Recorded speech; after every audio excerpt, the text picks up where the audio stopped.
Okay, at this time, we'll be having our open forum. But allow me to invite the director of the Third World Studies Center to join us here in front, Dr. Cartographers.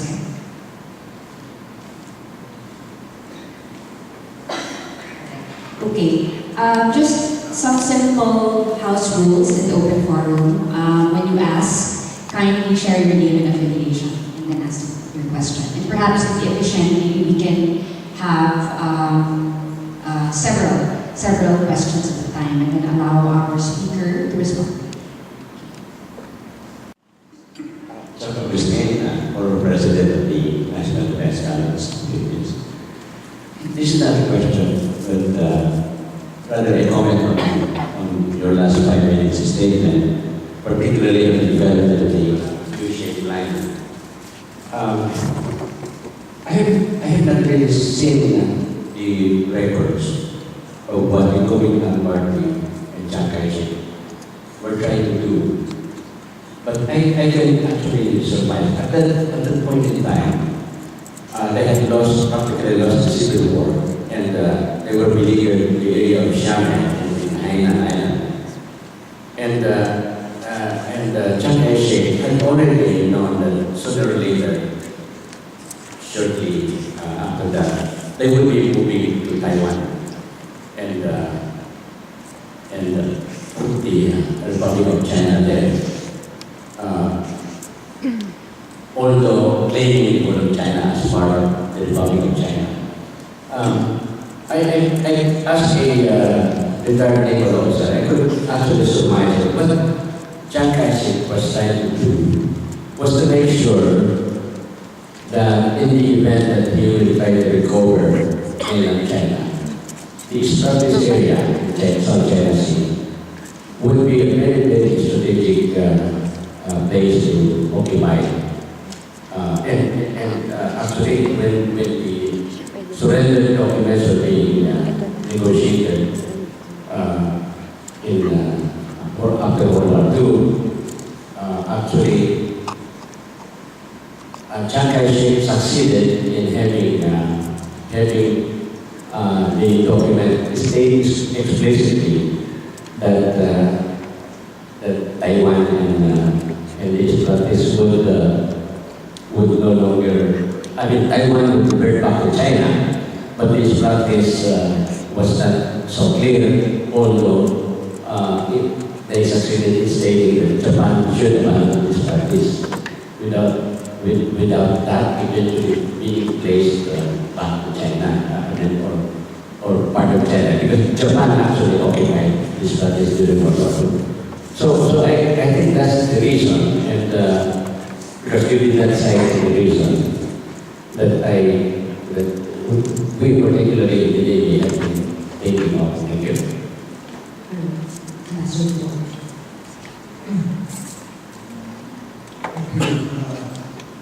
Former ambassador, mine is a small request. You went a little too fast. You read your conclusions.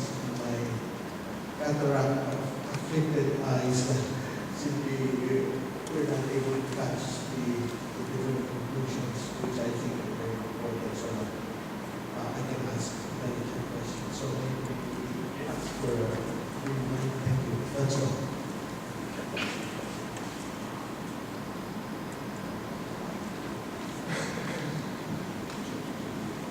So, yes, I just want, the main conclusion is simply that this is an accidental process. The line emerged over a long period, simply in the interactions between private cartographers, nationalists, educationalists, publishers, and the state. And in this period, in a process that I don't really understand yet, and would need someone with really good Chinese language skills to go through the documents, how this consensus emerged from late 19th century up to 1940s, that these lands had always been part of the Chinese should be part of a Chinese modern state, and how that debate between what was in the Chinese eyes, a vassal relationship between China and Southeast Asia should be reconciled with the modern state system where you have borders between these countries which are clear and firm and not fluid. So I think there's more work to do there. And but I wanted to show that this line, there has been no clear assertion or continuous assertion of Chinese sovereignty over any of these Spratlys islands. For me, the modern claim begins on the 12th of December 1946, that all this stuff about Admiral Chamber in 1400s sailing around such a series is nonsense. If he had any sense at all, he never went anywhere near the islands, because otherwise it would shipwrecked. For years or centuries, sailors have avoided these islands. They've kind of gone either around the Vietnamese coast or the East coast. It's only really when the Europeans arrive that anybody takes any interest in these islands. Yes, there were fisher people using these islands, but I think this is something I haven't mentioned. The countries around the South China Sea need to rediscover the history of the people that you call the Bajau, the sea gypsies. They were the people that used the islands. Okay? It's the people, and you find these Bajau, these Orang-Laut communities all around Southeast Asia, Malaysia, Borneo, the Philippines, Vietnam, China. They are the maritime people. They're the ones that use these islands historically, not any kind of state authority. Okay, maybe we can have 2 more so that we can take it together with the first. Mr. Ito, I think your book will send shivers down the spine of most ASEAN countries, because it shows there that China has historical claim to almost all countries in Southeast Asia. My question is, the Republic of China, when the government assumed power, they announced to the world that the territory of the Republic of China should be the territory of the old empire. And so we have to go back to the territory of the old empire, and all the Chinese dynasty maps end in Hainan Island. Would you be covering the Chinese dynasty maps as published officially by the Chinese dynasties like the Ming and the Qing dynasties? I'm Chi Johnson. I just want to clarify, at what point did the Chinese realize they changed the translation from Song Tan to Song Nansha? Can you recall when they made that transition? And then the other clarification I'd like to know is, I've been having trouble trying to figure out when it became 9/9 to 10/9, because some people said it's only 2011, but the map I brought home with me in 2010 already had 10. So I'm trying to figure out how far back they added the 10. Thank you. I realised I forgot to answer this gentleman's question as well, so I'll come back in a moment. I think what you're absolutely right, that in the bigger picture, 1947-48, obviously Chiang Kai-shek's position was increasingly vulnerable. So in a way what we have here, it's almost it's quite similar to what was happening in the 1930s, this sense that the actual territory being violated, and a kind of resort to map making as a way of maybe reinforcing nationalist credibility, and in effect a kind of gesture of powerlessness. We can't actually change the situation on the ground, but we can make a loud protest on the paper. Here is our public statement of our position. Yes, you're right that the Japanese were forced to abandon their claims to all the islands in South China Sea as part of the peace agreement. But there was quite long discussion among the Allies about whether the island should be assigned to anybody at the end of the Second World War. And from accounts I've read of American State Department documents, the Americans looked into it and decided to not take any position at all.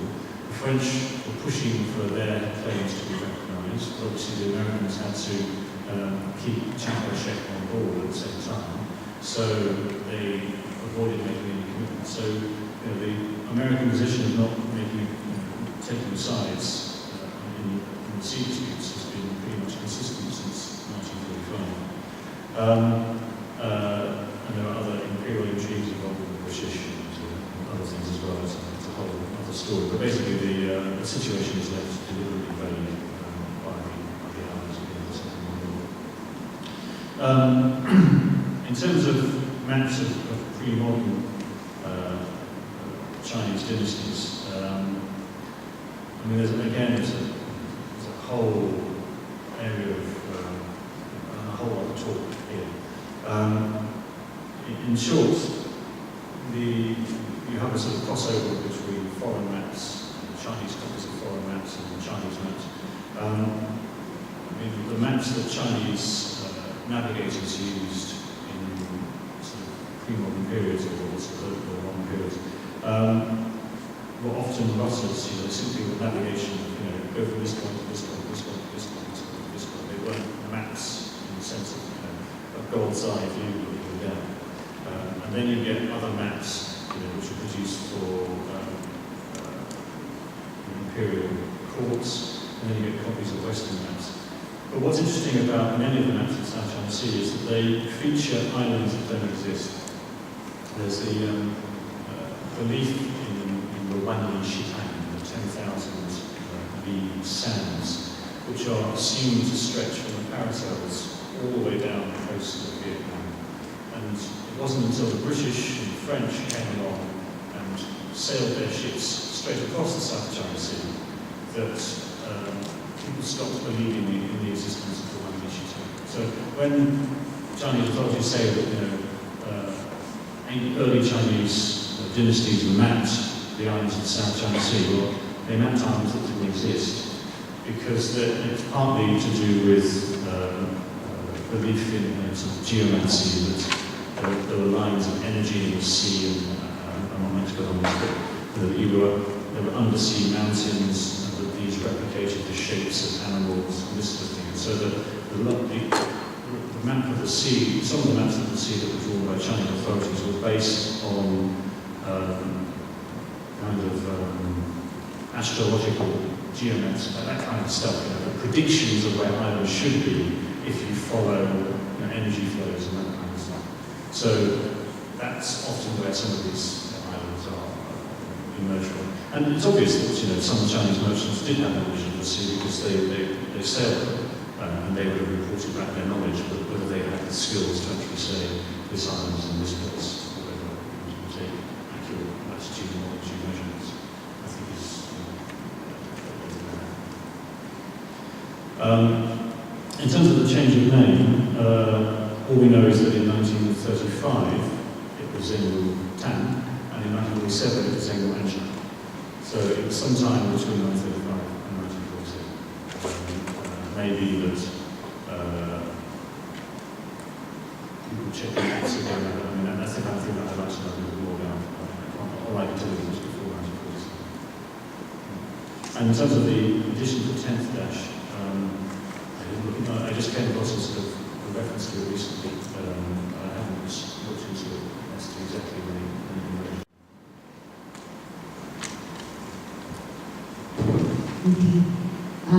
Thank you to the earlier questions by Commodore Agustin, Justice Carpio, Chito Sotaraman, and of course Ambassador Villamorno. All right. Other questions that you'd like to ask your speaker? Yes, sir. Thank you. I'm Rafael Multinia. I just wanted to observed from your presentation. One is that the Chinese have presented these claims as one.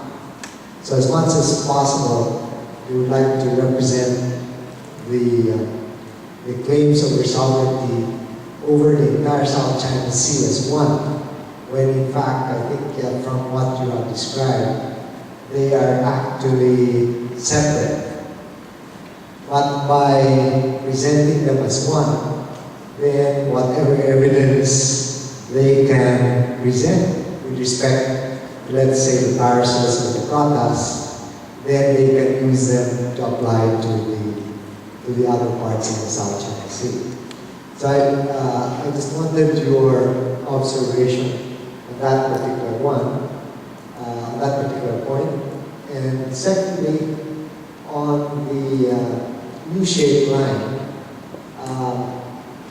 you did observe that there was no explanation at all on the nature of these lines.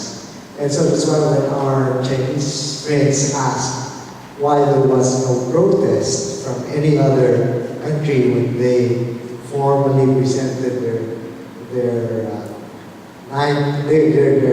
U-shaped lines, it's because nobody really understood the significance of those lines. So if they signify nothing, then there is nothing to protest. So that's the second point that I got from your presentation. And I think your observation on the comparing the British sea charts, which were the most detailed charts in the South China Sea, is a very good approach to this comparative thing. And on the last note, I just wanted to point out that, of course, that maps or charts are not the very best evidence for territorial sovereignty, but in this case, they do establish the uncertainty in applying, for example, names which are not too definite as to their location in the absence of specific specific indication of latitudes and longitudes. Thank you. Okay, maybe one more. I'm Bella Lucas of the UP Center for Integrated and Development Studies. Just a clarification, Mr. Lito. Is the U-shaped line, Bice line, and the 9-dash line the same line, territorial line that the Chinese Navy is trying to protect now? Sorry, could you say it again, I'm trying to ask whether the Bice line, U-shaped line, and the 9-dash line is the same territory that the Chinese Navy now is trying to protect as Chinese territory. So yes, I'll take the questions in order. So the Chinese have presented their claim as one to the South China Sea. Well, I think often when we face, or when we look at the way the Chinese claim is presented, we tend to compress all the different parts of the Chinese Communist Party and state into one. Whereas I think we actually probably need to unpick them and look at what different parts of the party system and the state are interested in. So, for example, I think the foreign ministry in China has a relatively sophisticated, or has a sophisticated understanding of the issues, the legal issues that it faces, and I think is probably well aware that if the International Tribunal agrees to hear the case, it will probably rule in the Philippines' favor against China's claim to the U-shaped line. and is therefore attempting to change the terms of the debate. However, an institution like CNOOC, the oil company, or some of these southern states which have large fishing industries, are keen to promote an interpretation of the line which includes all the waters, and also I could add maybe the military and the Coast Guard, keen to promote an interpretation that includes all the waters, because that then gives them more real estate to explore for oil in, more sea to catch fish in, and a greater role for the military and the Coast Guard to operate in. So I think there are differences within the Chinese system, and the problem for China's neighbours is that in these discussions the foreign ministry is relatively powerless compared to the power of a dynamic province like Hong province, or the power of the Navy bureaucracy. So yes, they are presenting them as one, but I think you can see nuances within it. But in that they are not much different from the Vietnamese or even the Philippines, because the Vietnamese talk about the Hoang San Chong San, the parasols on the Spratlys, was almost one phrase, the Hoang San Chong San, the Spratlys and parasols. And you talk about the Calayan island group, which doesn't include the parasols, obviously, and doesn't include Spratlys Island itself because of the way the Thomas Turner, who remembers Thomas Turner these days? But the way that he drew the original frontiers of freedom in Calayan back in 1956. It's only sort of Malaysia who talks about specific claims to specific islands. And I mean, it's possible that one way forward might be that the states might agree to disaggregate their claims and to try and make a claim for this island or that island, rather than claiming all the islands simultaneously. But that might be a very difficult and painful and long process. So yes, you're right. China has presented its claims as one, but so does everybody else. So it's not unusual. Your thought about why there was no protest against the U-shaped line. It's a good question. I mean, I suppose maybe it was simply ignorant. Maybe we weren't aware. Other countries, did they take notice of it? Did they recognise its significance? Did they have bigger problems to worry about, like in 1948? The Philippines was a brand new state at that point. Vietnam was in the middle of a liberation war, the beginning of the liberation war. There were other people had other things to think about, so it's not that surprising perhaps that there were no protests. It's interesting when you were talking about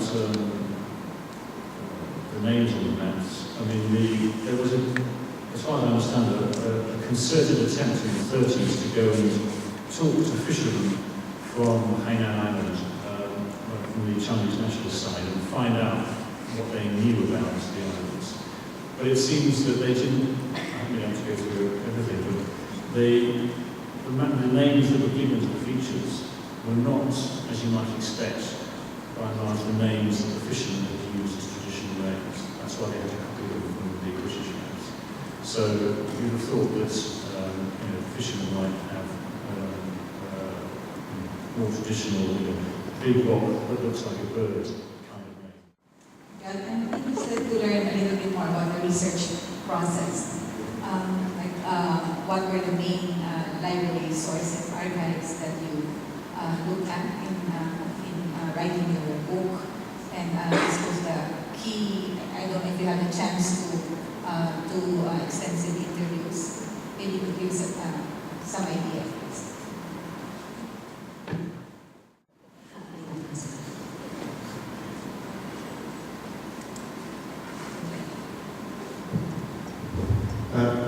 I just want to clarify one thing.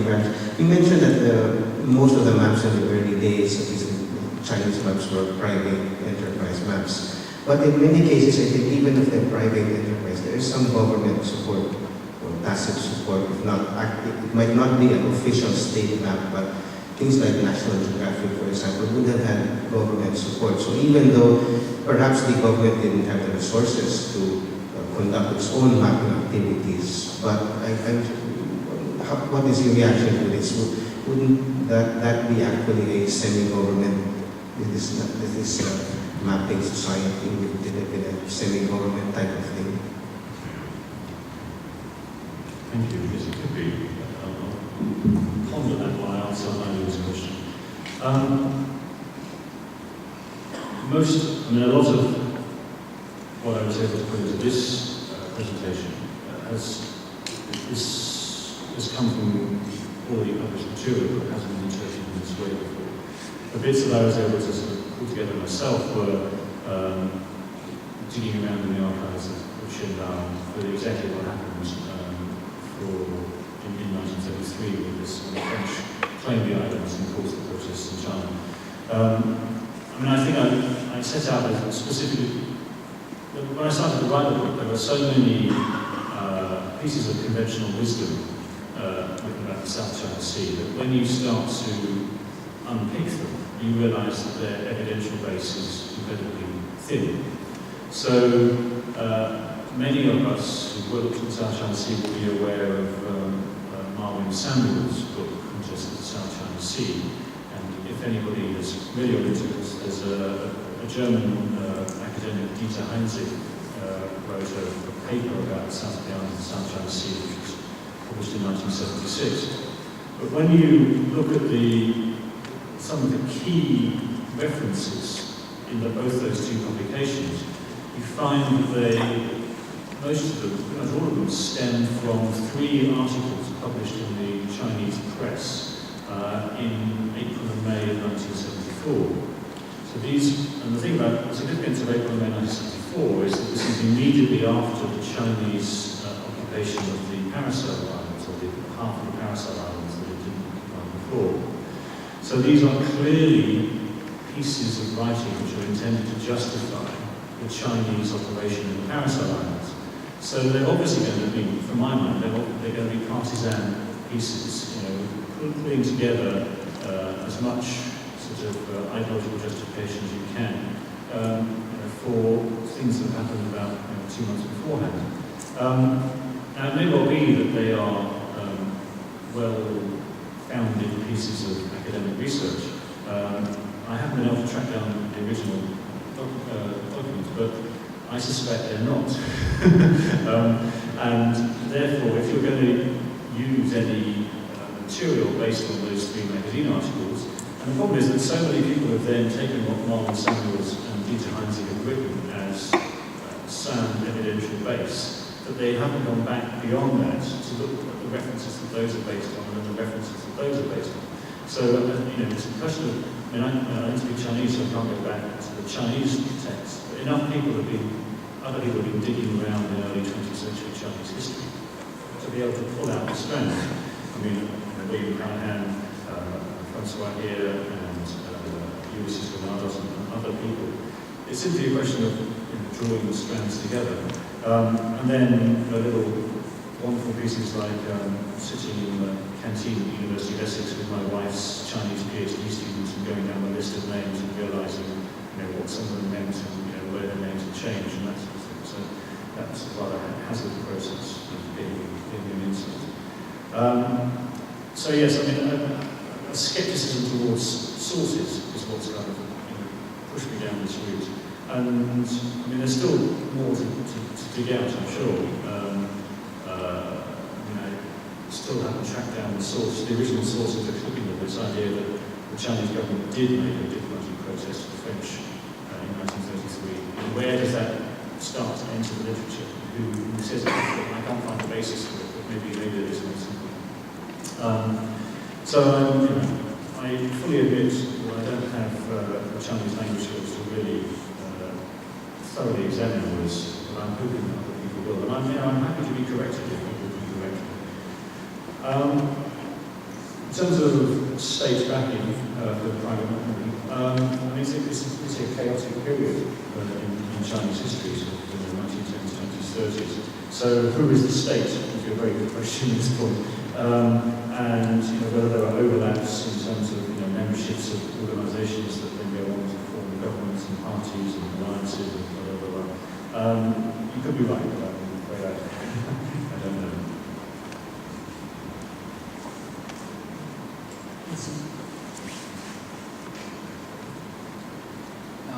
Good morning. I'm John Eric from Beijing Daily Inquirer. Thank you for a thought-provoking presentation. I was particularly intrigued by what you said about the Chinese government asking their consul in Manila for the execution of the Spratlys in 1933. Can you expand on one of history's ironies? I don't can. I came across that in two ways, that piece of information. It's mentioned clearly in the Shenbao archives, which are online, which I have digitized on my laptop if anybody wants to copy them in my book. But I also got it from Francois-Xavier Brunet here. I might actually give the microphone to him, he can tell you. How do we know about Mr. Kwong, the Chinese consul in Manila, and being asked to find the map in 1933 to respond to the French plan? Can I cheat here? Let's go to the original source. Consul Kwong went to the coast and geodetic survey in Manila because he didn't know, in fact his government didn't know about the Spratlys Islands, and they didn't yet interview the fishermen. So they were quite surprised about the place. At the beginning they thought that it was a Brassels Islands, but they wanted to be sure. So they went to Manila, they asked the consul to go to the coast and geodetic survey, and they asked the American director, please can you give us all the materials to show where the islands. And so after one day of compilation of all the documents, the consul said, okay, it's not the Brassels Islands, we did a mistake. And so he wrote a letter to his government and said, we have the French government claim another group of islands. But the government said, okay, we did a mistake, but we should not publicize the mistake. We should keep it secret, because maybe one day we can claim them after the war. Are these American records that you found in this, or are these European records? Can you say something about how you do? The USA Department. So the US State Department records of this exchange? So it's the Americans' fault again. Well, the Americans in this case defended Filipino sovereignty, I suppose, because they were saying, yeah, these islands are not the same. Because at the same time, the Philippines manifestation claimed the island for the Philippines. And so they had the American State Department had the record of all these islands. And they, when Manuel Quezon claimed them, the Americans said, we don't know yet about the real owners, so we have to wait. So they did a compilation of all the documents, and after that they could give some documents to the Chinese. I just wanted to pursue that matter about the U.S. Coast and Geodetic Survey. For the information of all, including our speaker, Mr. Haley. At the early part of the century, when the U.S. government established the colonial government here, the U.S. Coast and Geodetic Survey came here, and they were given the task of giving a good, complete oceanographic chart of the Philippines, hydrographic survey of the Philippines. And they really did so. And in 1948, when after we were given independence, the U.S. Coast and Geodetic Survey prepared the Philippine Coast and Geodetic Coast and Geodetic Survey, which was then under the Department of National Defense, to take over the task. But what is interesting here is that there was a lot of mention made on British charts. And the British Admiralty has a very significant contribution in the mapping of this practice, as well as the Western Philippines. And I can remember even when I was a young officer in 1970, when I was patrolling in the Spratlys and in Western Palawan, I noticed a lot of charts indicating from surveys made by the HMS Challenger, 1865. And so in some of those areas that we entered, we were a little weary whether the 1865 survey would be good to follow. And we followed, we used charts and we did our own soundings. And my gosh, they were very accurate. Started in 1865, but actually did the verifications before publishing the new chart.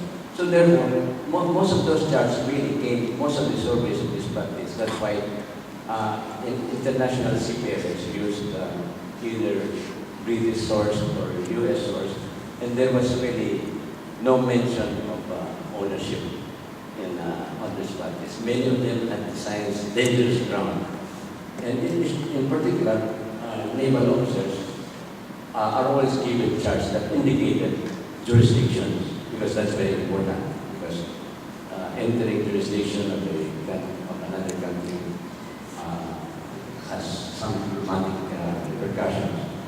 And all of those areas there had no indication. The Chiang Kai-shek regime originated the non-dash line. And, but even now that they are in Taiwan, I believe they still maintain the non-dash line. In other words, there are really two countries who maintain the two non-dash lines. That's the People's Republic of China and the Republic of China or Taiwan. And so I think the Philippines faces with adversities. Yes. I mean, it is, if I can start your question first. Yes, the U-shaped line, the line-dash line, is a Chinese line. I mean, it predates the end of China's control of the mainland, and it was inherited by the colonists. So in that sense, Spratlys Island is not disputed in the same way. It's only disputed in the sense that Taiwan is disputed, which China should rule China and so on. Obviously, if there was ever a point in the future where Taiwan went its separate way, then Spratlys' status might become more vexed. But that's a long way. And of course, the other important thing is that the largest island in the Spratlys is Aba, when the Chinese is taken down. It's not occupied by communist Chinese, but it's occupied by Taiwanese Chinese. So the Chancellor is a legal wrinkle to whether the People's Republic can continue to claim, inherit the claim of the Republic.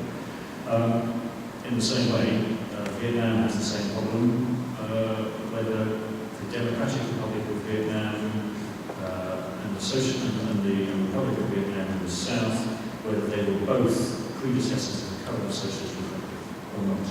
That's quite a vexed and interesting legal challenge.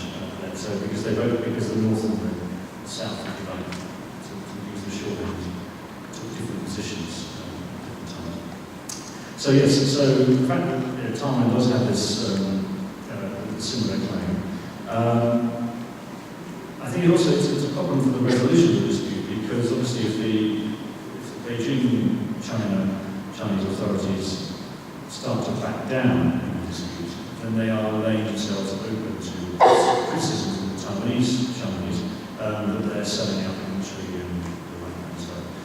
So, in my mind, it would probably be easier if this process started in Taiwan, because you have a freer level of debate in Taiwan than you do in the mainland. Most of the records of this interesting period are in Taiwan, not on the mainland. And also you would be a way of sort of starting to outflank some of the nationalist criticism. So if one could have seminars with Taiwanese-based historians on these subjects, it might be a way of taking some of the heat out of the situation and moving forward. It might then legitimise